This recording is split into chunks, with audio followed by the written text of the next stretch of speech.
नमस्कार, मी पंजाब डक. आज आहे 16 मे 2026 आणि मी आहे कोणतं गारखेडा, हे तालुका भोकरदन आणि जिल्हा जालना. या ठिकाणी मिरच्याचं पीक आहे आणि या ठिकाणी मी एक महाराष्ट्रातल्या शेतकऱ्याला अंदाज देणार आहे. तर राज्यातल्या सर्व शेतकऱ्याला सांगू इच्छितो, विशेष म्हणजे जालना जिल्ह्यात आहे. जालना जिल्ह्यात आणि भोकरदन तालुक्यामध्ये गारखेडा या भोकरदन परिसरामध्ये या शेतकऱ्याला सांगू इच्छितो की तुम्ही शेतीचे कामे करून घ्या.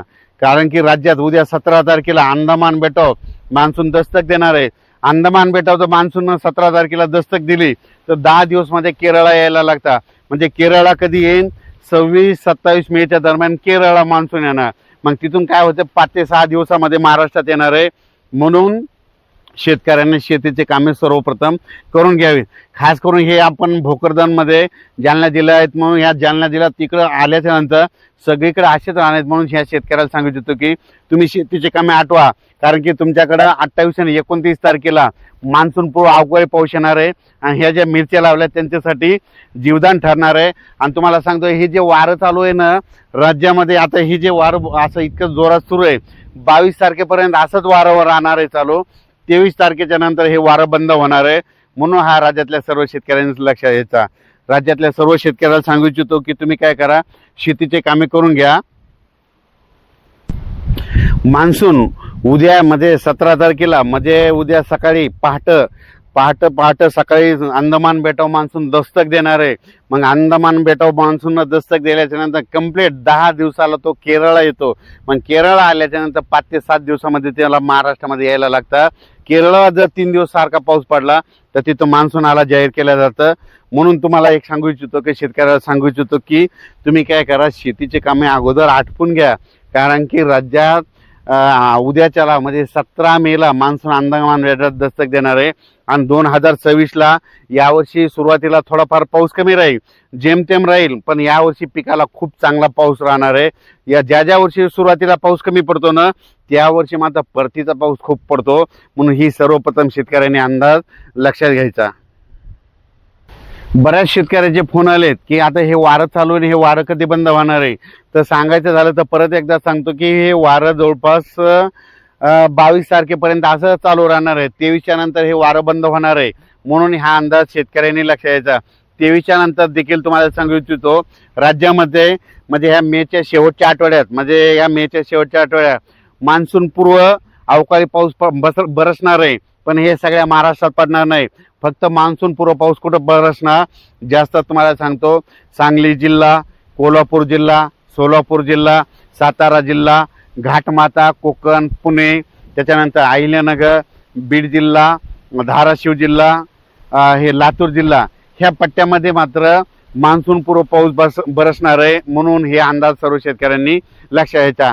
ह्या जवळपास पश्चिम महाराष्ट्र सांगायचं झालं तर पश्चिम महाराष्ट्राकडं मात्र 21 तारखेपासून म्हणजे 21च्या नंतर 22-23च्या नंतर तिकडं मान्सून पूर्व अवकाळी पावसाला, पूर्वमोसमी पावसाला सुरुवात होणार आहे. म्हणून पश्चिम महाराष्ट्राच्या शेतकऱ्यांनी अंदाज लक्षायचा.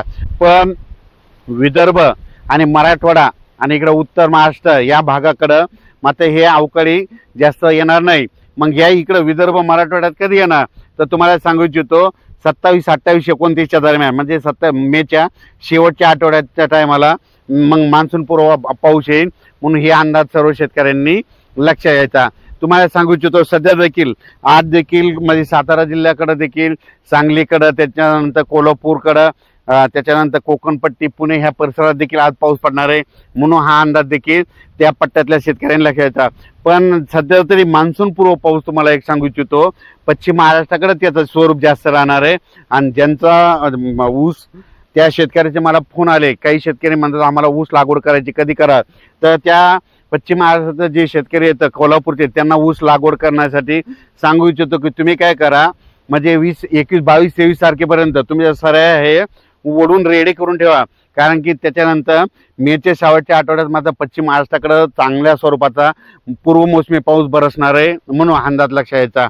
आणि त्याच्यानंतर राज्यात मात्र शेतकऱ्याला परत विनंती करतो की तुम्ही शेतीचे कामं सुरुवातीला आवरा. कारण की 17 मेला अंदमान बेटाव मान्सून दस्तक देणार आहे. तिथून 10 दिवस यायला केरळला लागता. केरळला 26, 27, 28 मे 3 दिवस तिथं केरळला पाऊस पडला, तिथं मान्सून आला जाहीर करणार आहे, ती देवभूमी आहे, त्या देवभूमीवर जाहीर करणार, मग तिथून तो पुढं प्रवास करणार. पण हे प्रवास करत असताना एखाद्या वेळेस पाऊस एखाद्या शॉर्टकट मार्गाने सुद्धा येऊ शकतो. म्हणून हे अंदाज सर्व शेतकऱ्यांना लक्षात यायचा आणि शेतीची कामे करून घ्यायची. अचानक वातावरण बदल झाला तर लगेच एक मेसेज दिला जाईल. तर पाहू शकता हे भोकरदन तालुक्यामध्ये हे मिरचीची लागवड करतात, उन्हाळ्यामध्ये मिरची लागवड करतात. यांना हे पीक जमलेलं आहे आणि यांना ह्या मिरची पिकाचे पैसे देखील होता. आता ही इतीत मिरची झाली.